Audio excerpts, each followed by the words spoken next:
ओम श्री परमात्मने नमः।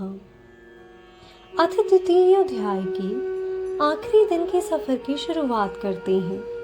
इसकी शुरुआत कुछ इस प्रकार होती है। अर्जुन बोले, हे केशव, समाधि में स्थित परमात्मा को प्राप्त हुए स्थिर बुद्धि पुरुष का क्या लक्षण है? वह स्थिर बुद्धि पुरुष कैसे बोलता है, कैसे बैठता है और कैसे चलता है? श्री भगवान उवाच। श्री भगवान बोले, हे अर्जुन, जिस काल में यह पुरुष मन में स्थित संपूर्ण कामनाओं को भली भांति त्याग देता है और आत्मा से आत्मा में ही संतुष्ट रहता है, उस काल में वह स्थित प्रज्ञ कहा जाता है। दुखों की प्राप्ति होने पर जिसके मन में उद्वेग नहीं होता, सुखों की प्राप्ति में जो सर्वथा निस्पृह है तथा जिसकी राग, भय और क्रोध नष्ट हो गए हैं, ऐसा मुनि स्थिर बुद्धि कहा जाता है। जो पुरुष सर्वत्र स्नेह रहित हुआ, उस शुभ या अशुभ वस्तु को प्राप्त होकर न प्रसन्न होता है और न द्वेष करता है, उसकी बुद्धि स्थिर है। और कछुआ सब ओर से अपने अंगों को जैसे समेट लेता है, वैसे ही जब यह पुरुष इंद्रियों के विषयों से इंद्रियों को सब प्रकार से हटा लेता है, तब उसकी बुद्धि स्थिर है। इंद्रियों के द्वारा विषयों को ग्रहण न करने वाला पुरुष के भी केवल विषय तो निवृत्त हो जाते हैं, परंतु उनमें रहने वाली आसक्ति निवृत्त नहीं होती। इस स्थिति प्रज्ञ पुरुष की तो आसक्ति भी परमात्मा का साक्षात्कार करके निवृत्त हो जाती है।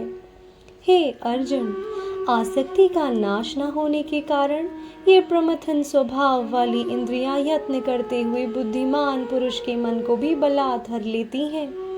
इसलिए साधक को चाहिए कि वह उन संपूर्ण इंद्रियों को वश में करके समाहित चित्त हुआ मेरे परायण होकर ध्यान में बैठे, क्योंकि जिस पुरुष की इंद्रियां वश में होती हैं, उसी की बुद्धि स्थिर हो जाती है। विषयों का चिंतन करने वाले पुरुष की उन विषयों में आसक्ति हो जाती है। आसक्ति से उन विषयों को कामना उत्पन्न होती है और कामना में विघ्न पड़ने से क्रोध उत्पन्न होता है। क्रोध से अत्यंत मूढ़ भाव उत्पन्न हो जाता है। मूढ़ भाव से स्मृति में भ्रम हो जाता है। स्मृति में भ्रम हो जाने से बुद्धि अर्थात ज्ञान शक्ति का नाश हो जाता है। परंतु अपने अधीन किए हुए अंतःकरण वाला साधक अपने वश में की हुई राग द्वेष से रहित इंद्रियों द्वारा विषयों में विचरण करता हुआ अंतःकरण की प्रसन्नता को प्राप्त होता है। अंतःकरण की प्रसन्नता होने पर इसके संपूर्ण दुखों का अभाव हो जाता है और उस प्रसन्न चित्त वाले कर्म योगी की बुद्धि शीघ्र ही सब ओर से हटकर एक परमात्मा में ही भली भांति स्थिर हो जाती है।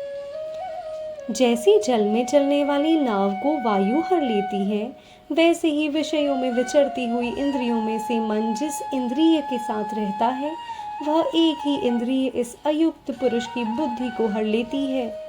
इसलिए हे महाबाहो, जिस पुरुष की इंद्रियां इंद्रियों के विषयों से सब प्रकार निग्रह की हुई हैं, उसी की बुद्धि स्थिर है।